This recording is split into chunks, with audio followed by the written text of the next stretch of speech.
উত্তর থেকে দক্ষিণবঙ্গ সব জায়গাতে অনুপ্রবেশকারীর ছড়াছড়ি। অনুপ্রবেশকারীরা একে একে ধরা পড়ছে। এবার দিনহাটাতে ধরা পড়েছে 16 জন অনুপ্রবেশকারী বাংলাদেশি। তারা দিনহাটা থেকে বাংলাদেশ যাচ্ছিল এবং সেই যাওয়ার পথেই অবৈধভাবে ভারতে প্রবেশ করেছিল।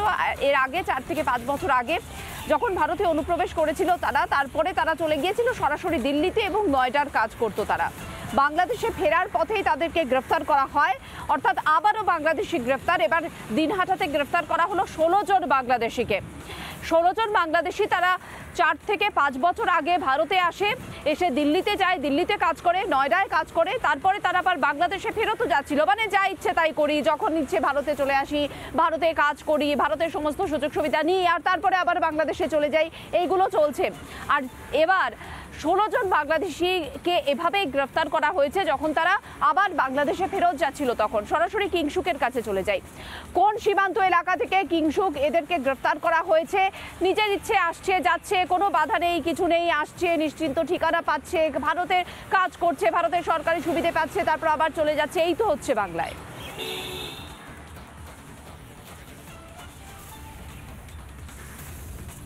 একদমই মীনাক্ষী, তাই দেখো, এটা যেন খেলার মাঠ। যখন ইচ্ছে হলো আসলাম, খেললাম, চলে গেলাম, এই পরিস্থিতি। দিনহাটার যে ভারত বাংলাদেশ সীমান্ত, সেই সীমান্ত থেকেই কিন্তু তাদের গ্রেপ্তার করা হয়, অর্থাৎ সেখানে একটি রেল স্টেশন রয়েছে, সেখানেই তারা জড়ো হয়। সবচেয়ে গুরুত্বপূর্ণ যে বিষয়, যে কোচবিহারের যে 550 কিলোমিটার সীমান্ত রয়েছে, যার মধ্যে এখনও প্রায় 150 কিলোমিটার আনফেন্সড, অর্থাৎ ফেন্সিং নেই, যার জন্য বারবার এই অনুপ্রবেশের ঘটনা। বিগত যদি 7 থেকে 10 দিন দেখা যায়, কতগুলো অনুপ্রবেশের ঘটনা ঘটলো, যেখানে বিএসএফ আটকে দিয়েছে। এবং দিনহাটা থেকে একই সপ্তাহে পরপর দুবার বিপুল পরিমাণ, প্রচুর পরিমাণে অনুপ্রবেশকারীদের গ্রেপ্তার। তারা চলে আসছে, তাদের কাছে কোনো বৈধ কাগজপত্র নেই, দিল্লি চলে গেল, কাজ করলো।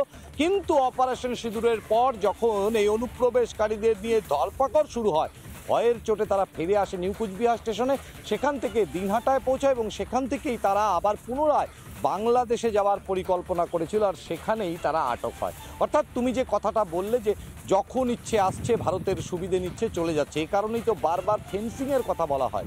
যেই জায়গাগুলোতে ফেন্সিং দেওয়া সম্ভব নয়, নদী রয়েছে, সেখানেও তো কোনো নতুন ব্যবস্থা গ্রহণ করা প্রয়োজন। তবে অতন্ত্র প্রহরীর মতো দাঁড়িয়ে রয়েছে বিএসএফ, আর সে কারণেই তো বারবার অনুপ্রবেশকারীরা আটকে যাচ্ছেন। এবং এই ঘটনা আরও একবার চোখে আঙুল দিয়ে দেখিয়ে দিল যে কত মানুষ অবৈধভাবে ভারতে প্রবেশ করেছিল। মীনাক্ষী,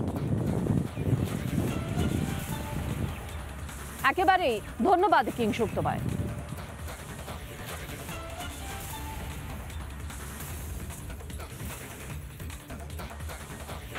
নানা ধরনের কন্টেন্ট দেখার জন্য লাইক করুন, শেয়ার করুন আমাদের ফেসবুক পেজ, সাবস্ক্রাইব করুন আমাদের ইউটিউব চ্যানেল। পাশাপাশি অন্যান্য ব্রেকিং নিউজের জন্য অবশ্যই চোখ রাখুন রিপাবলিক বাংলায়।